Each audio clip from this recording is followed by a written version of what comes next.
네, 경제 쏙쏙 시간입니다. 오늘도 경제부 박효정 기자와 함께합니다. 어서 오세요. 안녕하세요. 네, 첫 번째 소식부터 보겠습니다. 쿠팡의 배신이라고 잡으셨는데 어제 공정거래위원회가 쿠팡에 1,400억 원의 제재를 내렸어요. 네, 그렇습니다. 아마도 월회비 내시고 쿠팡 이용하시는 분들 많이 주목하셨을 텐데요. 볼펜 한 자루라도 오늘 주문하면은 내일 배송해주는 이 로켓 배송 서비스가 인기를 끌었고요. 네. 이 덕분에 쿠팡도 폭발적으로 성장을 했습니다. 그런데 필요한 물건을 검색하면 상당의 쿠팡의 PB 제품, 그러니까 자사 브랜드 제품을 의도적으로 노출을 했고 소비자들을 유인했다는 겁니다. 공정위가 유통업계 최대 규모인 1,400억 원을 때린 이유인데요. 한번 보시겠습니다.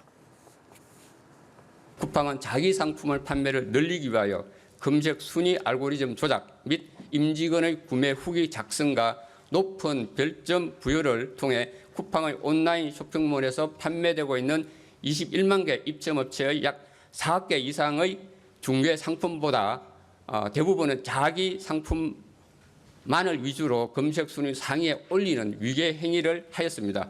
이로 인해서 소비자들은 쿠팡의 상품이 입점업체의 상품보다 더 우수한 상품이라고 오인해서 쿠팡의 상품을 구매 선택하게 되는 등 쿠팡과 거래하도록 유인되었다고 볼 수 있겠습니다. 네, 그러니까 쿠팡이 자기 상품을 검색 순위 맨 위로 올렸다. 여기서 자기 상품이라는 게 PB 제품, 그러니까 자기 브랜드 제품을 말하는 걸 텐데 다른 상품과는 어떤 차이가 있나요? 네, 일단 쿠팡에서 파는 상품은 세 가지로 분류할 수가 있습니다. 그러니까 일단 첫 번째로는 자체 브랜드 상품인데요. 쿠팡이 직접 기획은 하고 만드는 것만 업체에 맡겨서 제작을 합니다. 두 번째는 쿠팡이 직접 매입해서 배송하는 상품이 있고요. 세 번째는 쿠팡에 수수료 내고 플랫폼만 빌려서 자기네 상품 파는 업체들입니다. 공정위가 문제 삼은 건 첫 번째와 두 번째 상품입니다. 그러니까 비싼 수수료 내고 쿠팡에 입점한 업체들은 차별당해서 제품을 상단에 노출하지 못했고 결과적으로 안 팔리게 됐다는 겁니다. 이런 식으로 4년 반 동안 6만 4천 종의 PB 상품을 상위에 끌어올렸다고 공정위는 판단했습니다. 구체적으로 보시면 쿠팡의 PB 생수인 탐사수가 100위권밖에 있다가 1위로 갑자기 올라왔고요. 곰곰 크리스피롤, 코멧 대용량 리빙박스 등도 100위권 이하에서 1위로 갑자기 올라왔습니다. 검색 순위 조작만 한 게 아니죠. 임직원들 동원해서 가짜 후기를 많이 올렸습니다. 본사와 계열사 직원 2,200명 동원해서 7천 종류 넘는 상품에 별 5개 줬는데요. 구체적인 지침까지 있었습니다. 장점 위주로 4줄 이상 쓰고 그리고 하루 안에 작성해라 이런 지침까지 있었다고 합니다. 네. 과징금 규모가 1,400억 원이니까 적지 않은데 쿠팡에서는 어떤 반응을 내놓고 있나요? 네, 쿠팡은 공정위가 문제 삼은 것은 이해할 수 없다 이런 입장입니다. 또 이커머스의 관행인데 왜 우리만 제재하냐 이런 불만도 노골적으로 표출하고 있습니다.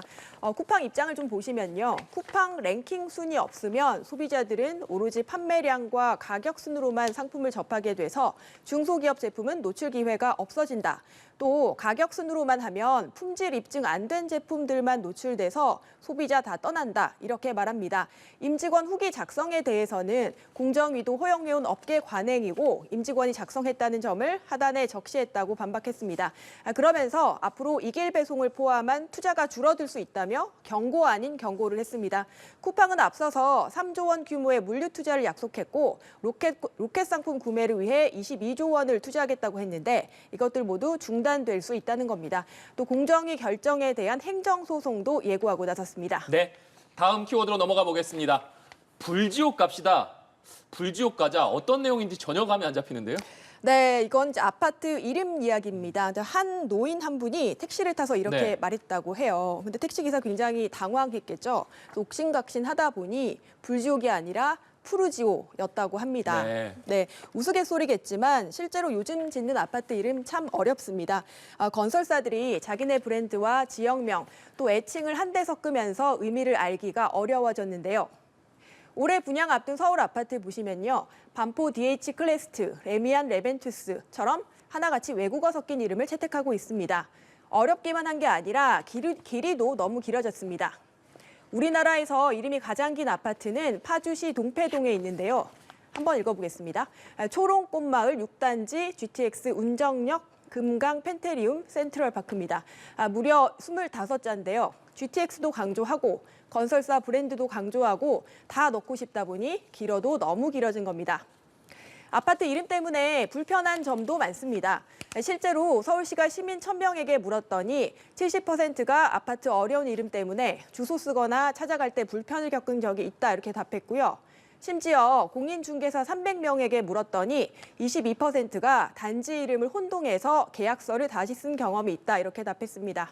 네, 아파트 이름이 25자다.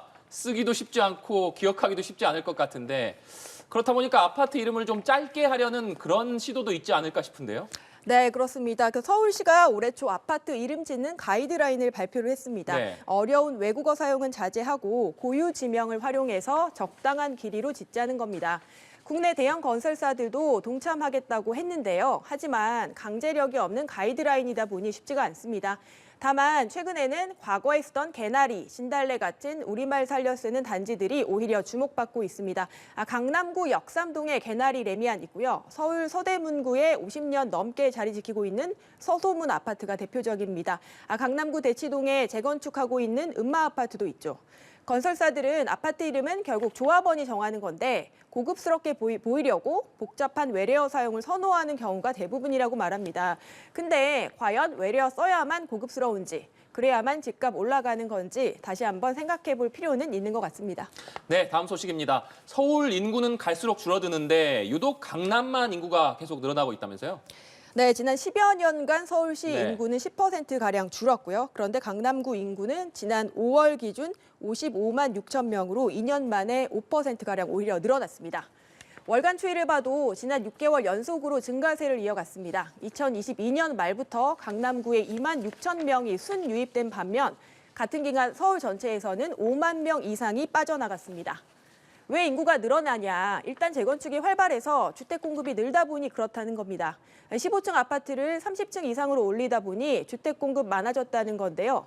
2021년부터 올해 이달까지 입주 물량을 살펴보면 강남구가 17,000가구로 전체 자치구에서 압도적으로 1위를 차지하고 있습니다.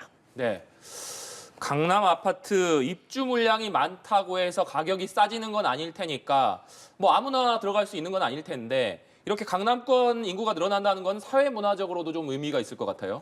네, 정확히 맞습니다. 강남은 집값도 비싸고 다른 네. 여타 물가도 비싸고 들어가고 싶다고 해서 들어가고 있는 건데 왜 인구는 느냐? 일단 일자리를 비롯해서 문화시설과 그리고 편의시설 모든 게 강남에 집중돼 있는 게 사실입니다. 그러니까 원래 강남 살던 중장년층 아니더라도 청년들도 월세 살아서라도 일자리 맞는 강남에 살고 싶은 거고요. 또 하나는 교육 문제가 또 있습니다.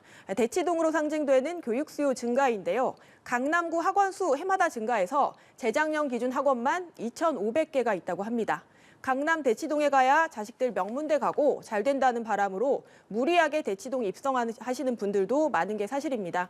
이렇다 보니 강남 입성에 대한 욕망은 나날이 커졌고 쏠림이 심해졌다는 건데요. 박형준 부산시장이 지난달 행안부 기자들과 만나 이런 말을 했다고 합니다. 강남 중심 사고, 그러니까 강남 감각이 수도권 집중과 저출생을 초래했다는 겁니다. 꼭 강남에 진입해야만 기회가 있고 성공할 수 있다는 관념이 지배적이다 보니 양극화가 심해졌다는 거죠. 네, 다음 소식으로 넘어가 보겠습니다. 벌써부터 덥다 했더니 빙수의 계절이 돌아온 것 같습니다. 극과 극, 이건 빙수 가격을 얘기하는 건가요? 네, 맞습니다. 일단 비싼 빙수로 유명세에 치렀던 건 신라호텔의 네. 애플망고 빙수죠. 그 빙수 가격 올해 확인해봤더니 10만 2천 원으로 지난해보다 4% 올랐습니다. 그런데 이거보다 훨씬 더 비싼 빙수 많습니다. 현재까지 출시된 제품 중에 가장 비싼 빙수는 시그니엘 서울의 애플망고 빙수인데요. 13만 원입니다. 작은 사치로 만족감 얻는 이른바 스몰 럭셔리 문화 덕분에 비싸도 매우 인기라고 합니다. 반면에 대전의 유명한 빵집이죠. 성심당에서는 6천 원짜리 빙수가 나와서 화제입니다. 인절미 들어간 건 7천 원이고요. 망고 빙수는 13,000원입니다. 앞서 가장 비싸다고 말씀드린 시그니엘 빙수랑 딱 10배 차이가 납니다.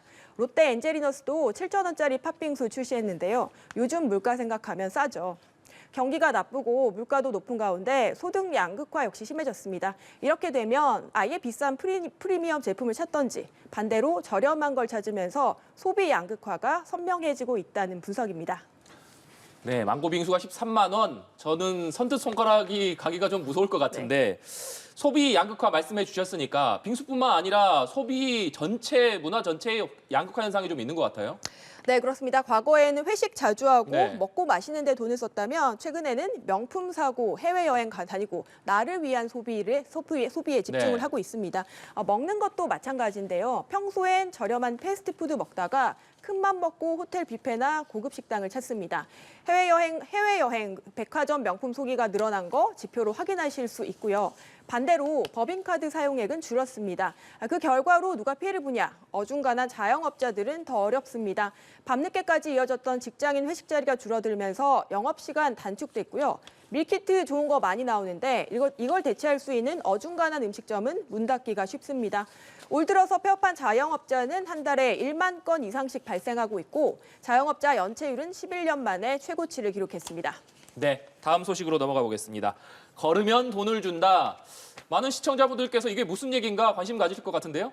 네, 서울시가 시민들의 건강 관리를 위해서 네. 내놓은 일종의 헬스케어 사업입니다. 이 손목 닥터 9988인데요. 99세까지 팔팔하게 산다 이런 뜻을 담았고요. 스마트워치나 핸드폰으로 매일매일 걸음수를 체크해서 포인트를 주는 겁니다. 하루에 8,000보 걸으면 매일 200포인트 주고 한 주에 3번 이상 8,000보 돌파하면 추가로 500포인트 줍니다. 한 달 동안 매일 8,000보 이상 걸었다면 최대 53,800포인트를 받습니다. 네. 이 포인트는 서울페이머니로 바꿀 수가 있고요. 가맹점에서 현금처럼 사용할 수 있습니다. 걷기만 했는데 한 달에 치킨 2마리 값을 벌 수 있다는 겁니다. 최근에 가입자 연령 제한을 없애고 문턱을 낮췄더니 가입자 수가 100만 명을 돌파했습니다. 네, 요새 치킨값 싸지도 않은데 걸어서 한 달 동안 치킨 2마리 값을 벌 수 있다면 이거 참 좋은 소식인 것 같은데 네. 이 서울 시민들 건강 챙기라고 서울시에서 시작한 사업이잖아요. 어떻게 하는지 알려주시면 좋을 것 같네요. 네, 간단합니다. 우선 스마트폰 앱스토어나 구글 플레이 들어가셔서요. 손목 닥터 9988 검색하신 다음에 어플리케이션을 설치하면 됩니다. 스마트워치가 있으시다면 연동해서 사용하시면 되고요. 없으시다면 스마트폰에 있는 만보기를 써도 됩니다. 걸을 때마다 숫자 올라가는 거를 눈으로 확인할 수 있고요. 다양한 데이터를 수치화해서 보여주기 때문에 좀 더 많이 걷거나 움직여야겠다. 이런 의지를 갖기에 좋다고 합니다. 이뿐만 아니라 운동을 얼마나 했는지 또 어떤 음식 먹었는지 기록할 수 있어서 제대로 사용하신다면 건강에 상당한 도움이 될 것 같습니다. 네, 오늘 경제 쏙쏙 지금까지 경제부 박효정 기자와 함께했습니다. 오늘 말씀 고맙습니다.